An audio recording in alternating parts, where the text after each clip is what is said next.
Welcome to Sacred Things. This series of videos is dedicated to sharing truths that the Lord made real to me and helped me to live out as I went through the devastation of sexual sin in my marriage. I call them sacred because they came to me as I cried out to God for the wisdom I so greatly needed during that difficult time. My desire is that you will find hope, direction, practical answers, and spiritual insight into how to deal with and live with a man addicted to sexual sin.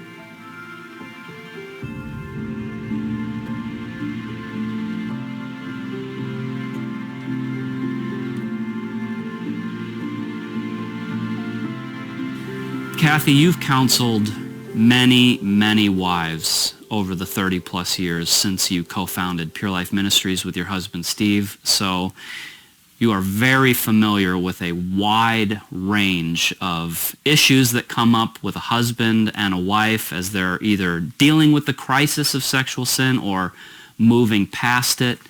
And we get a lot of letters and emails and things come up in counseling. And one thing that comes up fairly frequently is a wife asking, how do I leave the past behind?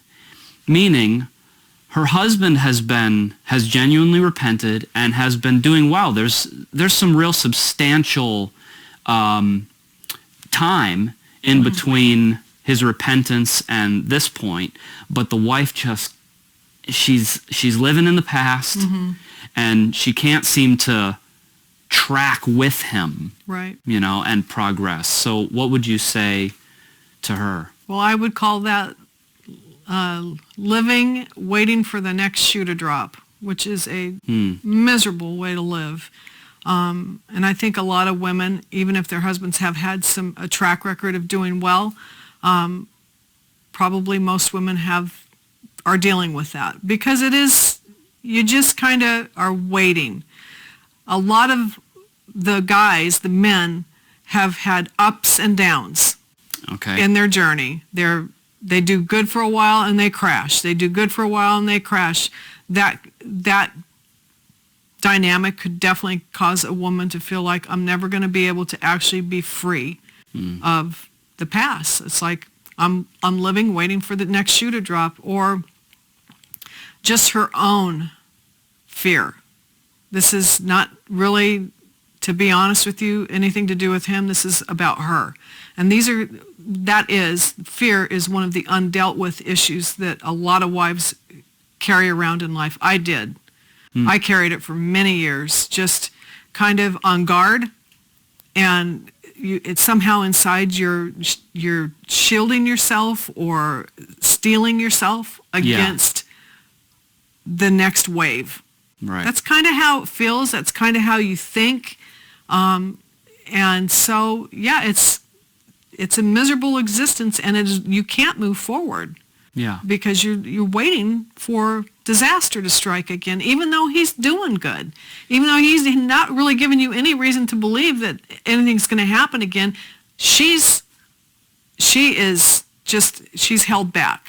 But the ongoing routine of fear and anger and bitterness is where women really get into a lot of trouble. They feel a legitimate, almost obligation to keep those things alive. It's not like you sit around and you think about it, but it's almost like it's like a betrayal of self. It totally is. To just let it go. Yeah. Yeah. And to not, there's a mentality that women have, I think, maybe not all, but I think a fair amount of women have the same struggle, that if I don't keep my guard up, if I don't keep this flame of fear alive, if I don't keep watch, he's going to do it to me again. Oh. It's going to happen again. And it kind of becomes a very defensive, adversarial position for a wife to get into. You don't do it on purpose. It feels so natural to, it just happens to you. But you have to really take a step back and look at what is happening to you. Because something is definitely happening to you. What do you mean? Well, if you are filled with anger or having bouts of anger or bitterness or fear, the fear thing is just probably, this is my opinion, and it's just an opinion, but my opinion is that is the single most soul-rotting thing that is happening to women. The fear. Even though fear is a good emotion and all of that, it teaches us to, run when we're in danger, that whole deal. Right. But to live in fear as though it is going to be a wall of protection from future harm it's such a deceptive thing. It's not true. It's not good. It's making you into a different person. You are developing into something that's not, you are going to regret and you're going to have to undo. I had to undo what I became. And it's not a pleasant process. It's very painful. And there are remnants to this day of fear in me that I have to deal with. I still have to deal with it. Not fear of Steve falling or something like that, but it attaches itself. Yeah. It becomes a mindset. It does. It's something that you use to protect yourself. Yeah. And then in the end, it is controlling you. Yeah. And and all kinds of stuff stems from it. It's kind of like the same sort of principle of the root of evil, or the love of money is the root of all kinds of evil. And same thing could be said about fear. It is a root that just has 1,000 heads. It's like pride. Pride is a root. It has 1,000 heads and practically impossible to kill, but you don't quit trying to kill it. You keep after it. Yeah. Yeah. So if he's not giving her, proof positive evidence that something is imminent, then why is she so afraid? I think it's because she's putting her hope in the wrong person. She wants to hope. And she wants to have a future and a hope. And the problem is that it's resting on a person. And that is a slippery slope for anybody. But I'll talk to wives about it, because that is our issue. We put a lot of everything into our marriages. It's our life. It's our world. And so he, without us trying to make this happen, it doesn't, nobody thinks this through, it just happens. If he does well, we do well. If he does poorly, we do poorly. If he's up, I'm up. If he's down, I'm down. And that's just kind of a natural thing in life. But when it comes to this issue, a woman who can't move forward even though her husband has moved forward, her hope is resting in him. And she has lost track of where her hope should be. And to me, that's an obvious indicator that she is not really right with the Lord inside. Because no matter what we go through in life, no matter what's going on, he is our hope. Jesus is our hope.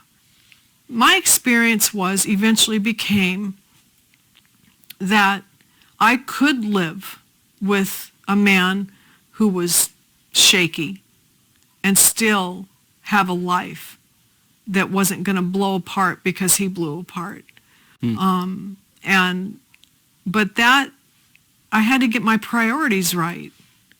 And I had to realize that Steve was not the foundation of my life. He wasn't the rock of my life. He wasn't supposed to be that to me. And it's really hard for women to get their priorities put in their rightful place, because we are so, it's hard for me to describe it. So much is placed on them for us. We have our husbands, we have our kids, we have our home. That is our world. That is our whole world. And it's everything to a wife to have that union and that oneness and that sacredness that the covenant is supposed to be. And it's real. It is very real. Yeah. But that comes ahead of our relationship with Christ in a lot of cases, and that's why a lot of women struggle, because they've put the marriage and the security of it ahead of their walk with the Lord. We think, and I include myself in this, I thought that my walk with God would vastly improve when my marriage vastly improved. And I had that so wrong. I had it so backward, that thinking that if Steve got it together and the marriage was good, that I could move forward with God. And that's not true. Mm-hmm. If I wasn't putting him first, if I wasn't moving forward spiritually, regardless of what Steve was doing, nothing was happening with me spiritually. I wasn't moving forward with God. I wasn't growing spiritually. I wasn't trusting. I wasn't leaning in.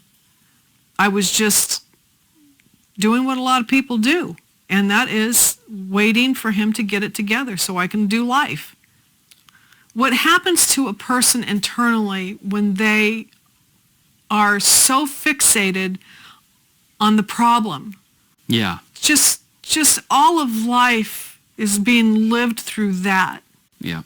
And so what inevitably happens, whether it's a man in sexual sin or a woman struggling with horrible fear, everything goes through that. All of life is being lived through that, and things are falling away inside. You are becoming a different person.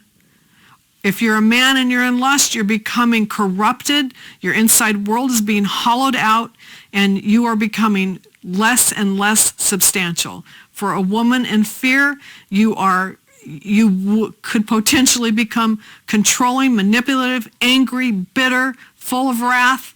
You're angry at the kids. You're angry at life. You're angry at God. That's what's happening inside to the undealt with stuff, whether it's lust or anger, whatever the issue is. And that's why I make such a big deal about it. When I'm dealing with women, they have to go after the root issue. The root issue, yes, there is a valid place for the pain, the hurt, the fear. Yeah. That's all part of it. But it has to be reined in. Just like I would say to a guy, if you're struggling with lust, you got to rein it in. You can't just let it go. Right. You got to deal with it. Yeah. So that's where I'm at with all the fear thing. And the reason a woman would not be able to move forward is because she's living back here in her fear. It's her fear. And that's what she has to start working at that. Just like her husband has to work at overcoming lust. They're both sin issues. Yeah. They really are. One is sort of legitimate for a while, but God still expects us. Trust in the Lord with all your heart. Lean not on your own understanding. In all your ways, everything, acknowledge him, and he will direct your paths. That's truth. Mm-hmm. And that's the truth that a wife has to live in. In confidence and trust, you will find rest. That is truth. Confidence in the Lord, trust in the Lord. So those are things that a wife has to start attacking and dealing with. What you need instead of fear is faith or trust, because that is like the counterpart to fear is to trust or to have faith. And this, again, is the process that every Christian goes through in every aspect of life. Something has to replace what's natural to you, your natural tendencies and bent. And that is faith in the Lord, this love relationship that we have with God.